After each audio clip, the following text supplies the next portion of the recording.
And this particular case study was chosen for a number of reasons.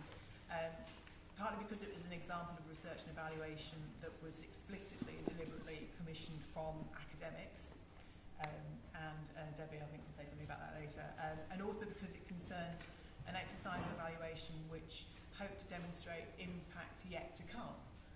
It's concerned with the idea of legacy, the legacy of investment into a set of cultural activities which are associated with the London 2012 Olympic Games. We're going to do a bit of a double act very smoothly, I'm sure. So bear with us. So this is the context. Do we know what that picture is? People remember this day?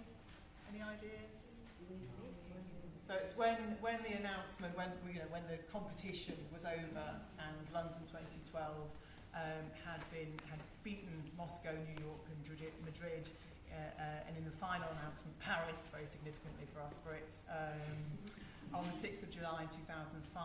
And so this was the public response that was televised all over the world, showing people cheering in Trafalgar Square. A response that was somewhat dampened the next day, because of course the next day was 7/7 bombings on the Tube network. And it's interesting because the bid strengths that were articulated at that time were very much around the Olympics movement and how legacy value to London and also to the whole of the nation might be understood through a number of different social and economic impacts, which we were all quite au fait with at the time, or beginning to become used to in this kind of midpoint of New Labour cultural policy.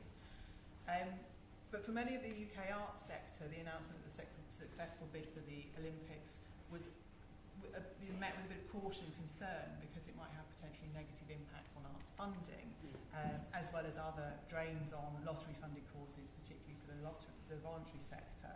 And so commentators voiced concerns that it might just lead to ring-fencing of prioritisation of resources over other activities away from the arts and to the centre, to London, and also away from the regions.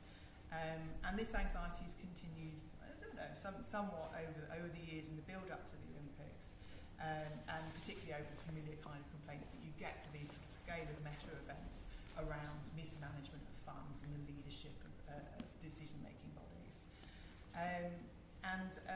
But there was a sort of slight mitigation that at least having a successful cultural programme for the Olympics might lead to an improved arts economy, at least for a temporary basis. So the arts sector, basically, I think it's fair to say, have met London 2012 with the kind of typical we want to get engaged, but we're reserved in that, and clearly it may divert funding away. And Debbie would say something about the kind of context of cultural programming. Yeah, in terms of where culture sits in relationship to an Olympic and Paralympic Games, which is in fact the largest kind of sporting event that the world stages, it's actually rooted in the de Coubertin vision. De Coubertin was the founder of the modern Games, who said that the Olympics would be a marriage between art and sport. So consequently, in addition to the sporting competitions, it's a kind of priority and commitment that every host nation has to stage a 4-year cultural programme, also a 4-year education programme as well.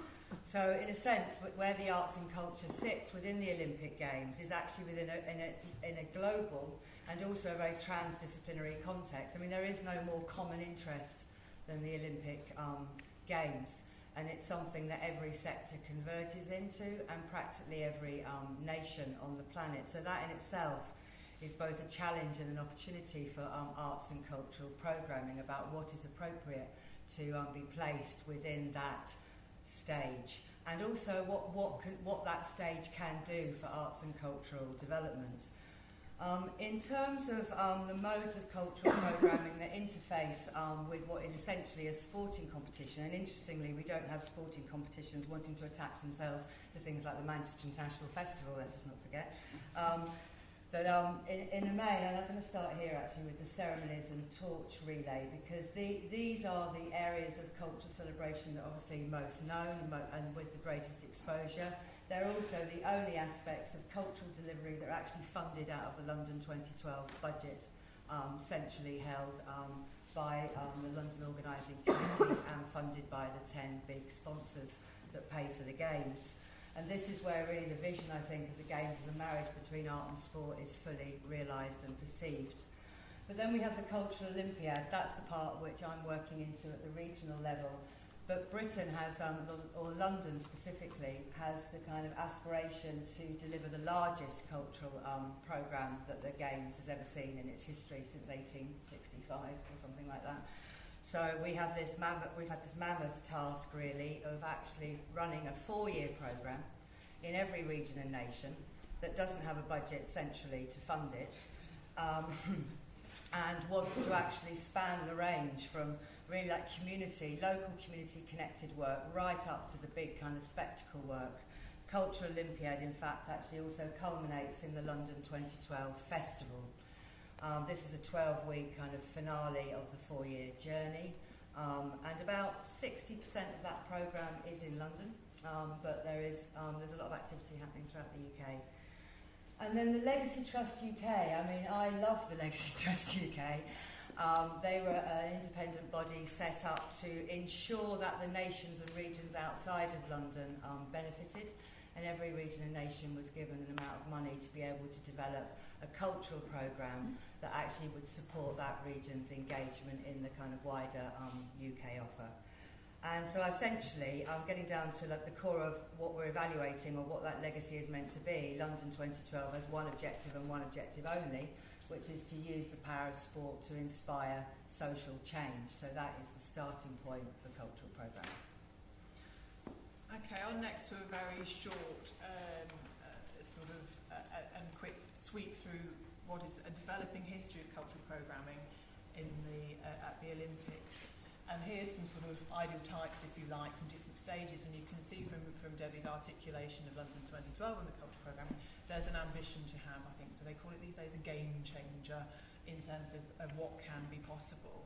The early modern Olympics was very much actually about integrating arts into the programme. So we saw competitions for arts on the same grounds as sports, which were more or less in conflict with broader arts activities in the country at the time. With the development of Olympics tourism, there was a realisation that you could have parallel arts programmes when people came to the Games cities, and so cultural institutions started to put individual programmes alongside Games activities at the time. And then with what in the 1936, what's called the Nazi Olympics, that sort of set the model for a cultural Olympiad is very much about propaganda, about mass participation, about large-scale spectacle, and about the opportunities for state elite manipulation through cultural programming. The next stage on really sort of growth of mass media and also the growth of commercial interests in the Games, and the opportunities for a mediated national identity to be taken out through that mass media to a global audience. What Garcia calls in her work a national socio-cultural briefing for cultural programming. More recently, we've seen a certain tension in line with the developments in the media, a kind of loss of control over media interests and rights with Web 2.0, and some kind of conflict about whether or not local stories and local participants in the Games can tell their own stories. I don't know, does anyone recognise these guys? Yeah. These are the official mascots, is that right? Is that the right term? For the Olympics, Wenlock and Mandeville. And perhaps they can represent somewhat these tensions about the possibilities of cultural programming for the Olympic Games and the possibilities of quality artistic experience and programming which might resonate with local audiences and which doesn't just go to the kind of the global common denominator, if you like, of people in funny costumes with singular eyes. So I think what we're about in this presentation is, and hopefully through the evaluation of the regional cultural programme that Debbi's been leading on, is to test some myths that surround cultural programming in the Olympics, and just very briefly here are some of these myths that, in particular, culture programming is necessarily reductive to the arts, that you can't have that quality, that it is all about mascots with big heads, that it's all about London, it's all about the commercial interest of the sponsors, and that it's all about sport. And I'll pass back over to Debbie to say a little bit more about the programme that's been established here. Wow. Yeah, I'll go back to some of those issues actually. So quite interesting in relationship to what we haven't done or won't do. But I think in the Northwest, what we aspired to do was actually develop a cultural programme that would actually be something real, and that would actually support the areas of growth and opportunity that were already present in the Northwest, and use the Olympics as a kind of accelerator really to kind of expand the potential of those areas. We also had at the time of the Legacy Trust UK money coming down to the region, up to the region, a group of what I would say is quite visionary kind of stakeholders really, who represent different cultural agencies, who actually said, actually hang on a minute, the Cultural Olympiad is this big global, transdisciplinary context. We should use it to develop cross-sector and regional development in the Northwest. So we had a very specific starting point for what kind of programme we needed to put into place. And we chose the theme of play for a very basic reason, a bit like, talked about beauty earlier really. It's commonly understood by all sectors, and it's something that connects the worlds of art and sport. It also is a kind of call to engagement, which is kind of active and participatory. So We Play, which is the Northwest's unique contribution to the Olympic and Paralympic Games, is a 4-year multi-sector and region-wide cultural initiative that was inspired by actually a philosophical statement made by Nagel Jackson, who's a playwright, which kind of predicated on the idea that we can actually create change and make advances by making very outrageous connections, and it's only a mind that knows how to play that can do that. So the challenge really of actually, how do we generate a cultural programme that inspires people to think and behave differently? Because it's when we think and behave differently that we enact change itself. So the starting point was actually also, how do we actually generate a programme that makes connections between different cultures, different communities, different locations, and also actually supports art form development as well as delivering on social and economic impacts. So we developed a framework for commissioning that was basically rooted in 4 things. One, it was thematic, so it wasn't sector-based. And that was in order to inspire kind of proposals for projects that were actually across different sectors. Secondly, it was focused on partnerships, and the partnerships had to be new, and they also had to be between organisations that worked in different geographical locations to get the regional reach that we wanted, and also the differences in ways of working. I think thirdly, also, if we're going to have to deliver a legacy that is here beyond 2012, then we should not split our money in lots of different projects. We should focus it on 3 big projects that were annual. So they use the 4-year Olympiad period to actually get bigger and better and to put down roots. So when we get to the end of the process, legacy is not an end result. It is a process that began in year 1. And I guess fourthly as well, that the programmes would not be, apart from the framework, would not be strategically led, but they would be led by practitioners. So we invited expressions of interest from arts and cultural organisations to respond to 3 creative themes. One was bodily economy, one was play and space, and one was roots and trails. And I won't go into those because that will take me too long. So in terms of putting the programme together, a bit like, when Prime Minister is in office for the first 90 days, did a series of consultation around our regional themes with all the stakeholders. Also ran 3 forums in the region around those topics, inviting artists and producers to feed into that process. Out of that came the commissioning criteria. We then put out expressions of interest, and that developed proposals which we selected. And out of the 3 that we chose, 1 for each theme, we set up a legacy producers group between all, so to connect all those partners, and worked on the development of a business plan together over a period of 6 months. So that's basically how our programme was constructed. We're out of time. 5 minutes. Okay. So in terms of the programme, the We Play project has got 3 main projects in it. One is the Abandon Normal Devices Festival, which is a festival of digital culture and new cinema. That was a creative response to the body and economy theme, which wanted projects which looked at the body in physical, scientific and technological context to be relevant to the Olympics, but also to be relevant to the fact that the region has got a very strong biotech sector, very strong digital media sector. This is a programme of work, takes place in Manchester and Liverpool in alternate years. It also takes place across the region.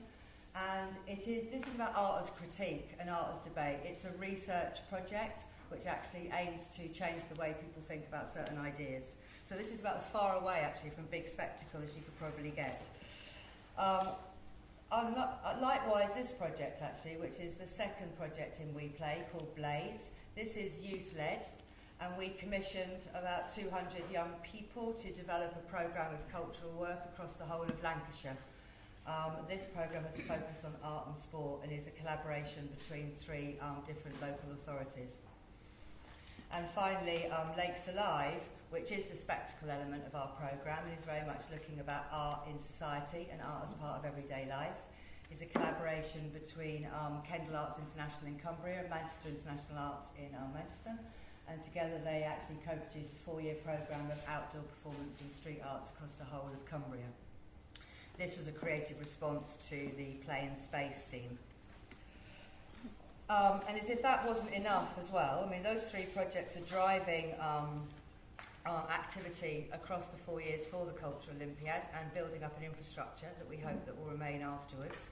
But in order to actually achieve that original vision that I talked about actual advances that were bigger than the sum of its parts, we also developed a project called the We Play Expo, and it brings those 3 programmes together into a regional celebration at the end of the Games.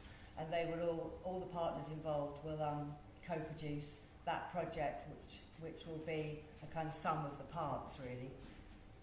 And the 4th element, of course, which is the important one for today, is the evaluation and research programme that we commissioned, which built upon the Impacts 08 evaluation that was done for Liverpool 08, but also felt imperative that it brought in some kind of academic rigour into the evaluation of programmes like We Play. So in terms of, what we are looking to achieve from the We Play project is principally a structural legacy, and that can be in the form of those annual programmes going forward, in terms of the new partnerships that we've built through the programme, and also in terms of the skilling up of producers and artists that have been involved in the production of the projects across the 4 years.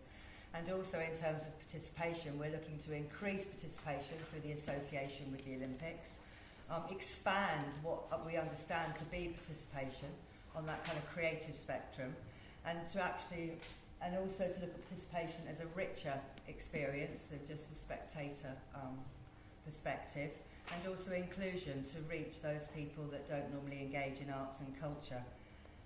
We also hope that we'll develop some new models for how you do programme legacy around major events from the starting point, and also some profile and recognition really for developing a programme that actually meets real needs and the needs of a national enterprise like London 2012.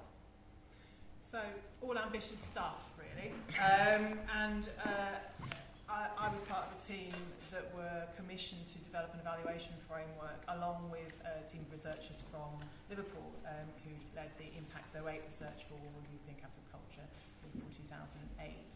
And these are some of the kind of the frames, really, if you like, by which we're bringing together, or we're suggesting that data will be able to demonstrate some sort of value, the impact of the programme, the processes that are being undertaken as part of the cultural programme in the North West, and what they might mean. And it's fairly mundane in some ways. As an academic researcher, actually, the interest is really about being part of this process, being part of the evaluation going on, advising, hearing, listening to the legacy producers, and also finding out what we can about, as Debbie says, different forms of participation within such an interesting and kind of diverse set of practices that make up a cultural programme in this instance.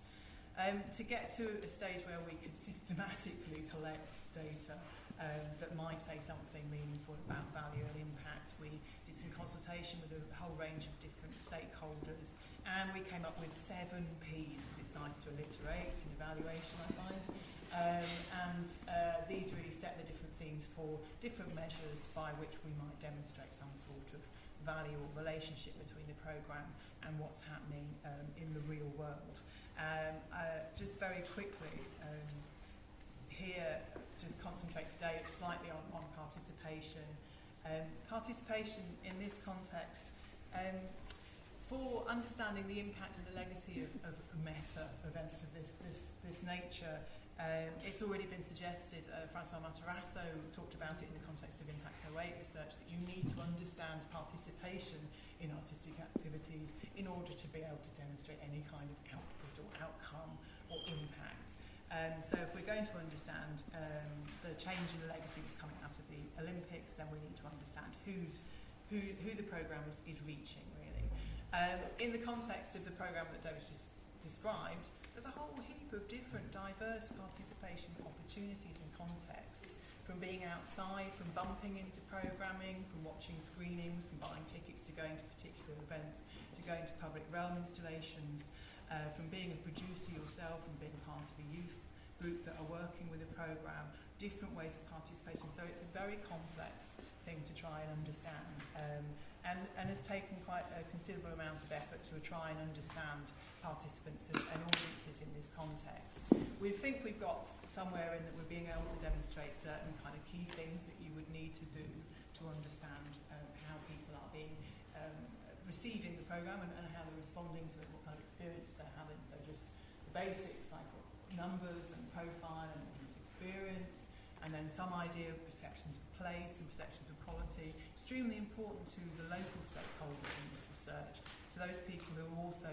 part funding the cultural programmes in the different areas of the region where these programmes are taking place, to be able to say something about the relationship between these activities and the places they're taking place in. And there's also an interesting problem, of course, around Olympism and what Olympic values might actually mean, and whether there is any meaning and association drawn from people's participation in what might be quite cutting-edge new media arts festival or event, or a large-scale spectacular, ballerinas up in the sky kind of thing taking place in Cumbria, and their understanding of the Olympics and Olympic values.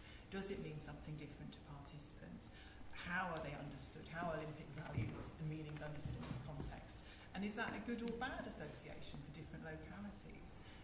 We do tend to take cultural programming at the Olympics sometimes as a bit of a joke. If anyone's watched 2012, the programme, there was a fantastic episode where they were commissioning the new head of the cultural festival, which I suspect is not so very far from real life. Finally, just to finish up our presentation here today, this is what can this kind of evaluation say, and back to Debbi for what can it say, what can't it say, what do people want it to say? I mean, there are many stakeholders involved when you're working on a programme of this scale, and I think one of the challenges that we have on evaluation is how do you capture the magic of a journey? Because it's in the journey that the producers have taken and the programme that has come out that I think we can articulate the value of artistic insight and cultural participation, and also how the culture of innovation actually gets produced and made. So I think one of the things that underlies the evaluation side is actually what the stakeholders really want to know, and actually what we'll be required to say. And there is absolutely no question that we'll be required to say that the London 2012 did inspire change, and there's no question that we'll be required to say that the Legacy Trust investment did actually generate a legacy. And there is some kind of challenge here between making a difference between what we understand by legacy, which is something that is sustainable, that is here for a long time afterwards, which we are not measuring because our programme is 4 years long, and also and benefit, the benefits that are coming through during the journey. And of course for the producers, what they want is that they want to continue, but the question is, where is that money to continue? So I think one of the challenges we have is within the kind of the data and the statistics, which will say, who took part and how took part, is actually how we articulate where the meaningful legacy is, which is actually in the practice itself and in the new modes of artistic expression and interaction that were facilitated through the We Play programme. And in terms of the connections that were made because of the association to London 2012, and here again is tricky, because what we need to know is what we did that no other arts festival or cultural programme would have been able to do without the association to the Games, and that is the Olympic effect. And I think that is a main challenge that we have, and also the impact of actually generating the work and what that did to set new directions in cultural movements and trends in the mainstream, what that did to raise aspirations in the minds and hearts of the sector, and also in the people in the region.